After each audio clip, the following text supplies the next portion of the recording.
Assalamualaikum warahmatullahi wabarakatuh. Perkenalkan, nama saya Aulia Kartika Sari. Saya dari Fakultas Pendidikan Ilmu Ekonomi dari Universitas Pancasakti Bekasi. Di sini saya ingin menjelaskan tentang fungsi dan faedah pendidikan bagi perkembangan manusia. Untuk yang pertama, pengertian pendidikan, perkembangan, dan manusia. Pendidikan adalah salah satu hal yang mempengaruhi seseorang dalam berpikir. Salah satu tujuan dari pendidikan adalah untuk menjadikan seseorang itu lebih mengetahui apa yang benar dan apa yang tidak benar. Pendidikan juga sebagai alat untuk meningkatkan inteligensi seseorang. Secara etimologi, pendidikan berasal dari bahasa Yunani, pedagogi yang berarti bimbingan yang diberikan kepada anak. Secara epistemologi, pendidikan adalah usaha manusia untuk menumbuhkan dan mengembangkan potensi-potensi pembawaan baik jasmani maupun rohani, sesuai dengan nilai-nilai yang ada di dalam masyarakat dan kebudayaan. Pendidikan pada hakikatnya ialah memanusiakan manusia atau humanisasi. Artinya, dengan pendidikan tidak ada lagi manusia yang tidak menggunakan akalnya. Maksudnya, dengan pendidikan seseorang akan otomatis menggunakan akalnya untuk berpikir, tidak seperti binatang yang pada hakikatnya tidak mempunyai akal. Akan tetapi, dia diberi berupa insting. Pengertian perkembangan. Perkembangan adalah proses menuju tercapainya kedewasaan. Pada tingkat seluler, perkembangan dapat berupa direferensial, sel-sel yang baru menyusun atau membentuk jaringan yang menyusun organ tertentu. Artinya, perkembangan adalah suatu perubahan yang berprogresif dan terus-menerus dalam organisme sejak lahir hingga mati.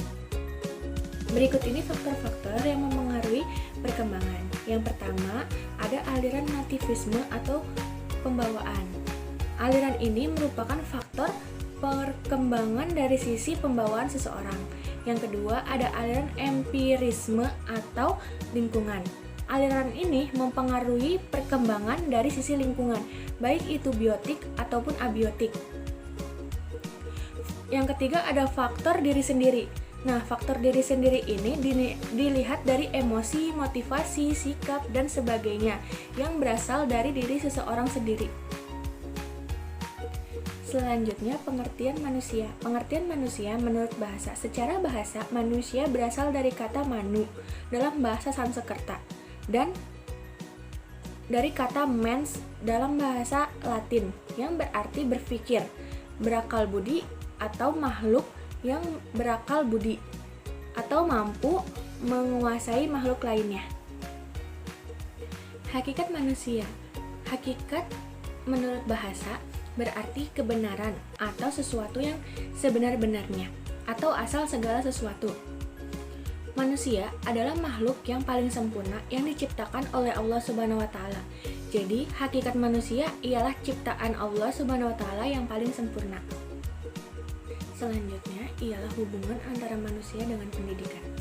Pendidikan dan manusia adalah suatu hal yang tidak dapat dipisahkan. Dimanapun manusia berada, di situ pula manusia membutuhkan pendidikan. Karena pada dasarnya pendidikan itu adalah untuk memanusiakan manusia, yaitu mengembangkan seluruh potensi yang ada di tubuh manusia menjadi lebih baik.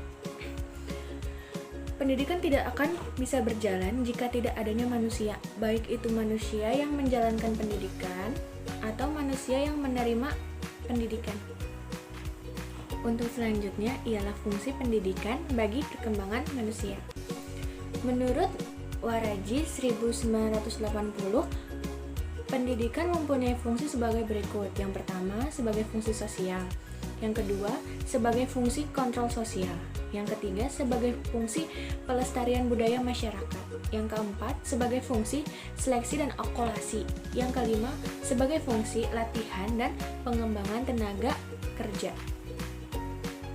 Fungsi pendidikan bagi perkembangan manusia. Fungsi pendidikan bagi perkembangan manusia diantaranya. Yang pertama, memberantas kebodohan. Jadi, dengan adanya pendidikan, otomatis masalah kebodohan yang ada di Indonesia akan segera terpecahkan.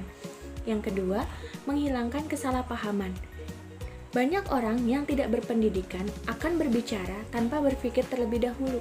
Namun, bila adanya pendidikan, maka orang akan berpikir dahulu sebelum berbicara. Yang ketiga, agar kita dapat turut andil dalam memberikan corak atau arah pada kehidupan masyarakat mendatang. Jadi, dengan berpendidikan kita dapat belajar tentang kehidupan yang akan mendatang, seperti mempelajari tentang teknologi, perkembangan zaman. Yang keempat, sebagai sistem untuk meningkatkan kualitas manusia. Yang kelima, sebagai alat pembudayaan. Maksudnya, banyak budaya-budaya kita yang telah pudar. Nah, dengan adanya pendidikan, maka kita dapat belajar seni-seni budaya yang ada di Indonesia. Yang keenam, untuk menyiapkan generasi yang cendekia. Ketika generasi bangsa ini cendekia atau pintar-pintar, maka generasi kita akan dapat mengharumkan nama bangsa dan negara ini. Yang ketujuh, sebagai transformasi budaya. Yang kedelapan, untuk mengurangi pengangguran. Jadi dengan adanya pendidikan, maka kita bisa mampu bersaing di era-era yang akan datang.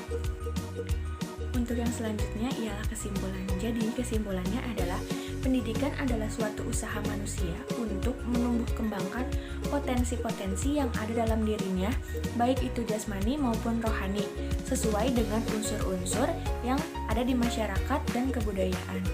Lalu, perkembangan adalah suatu perubahan yang terjadi secara terus-menerus dengan progresif pada setiap organisme dari sejak lahir hingga mati.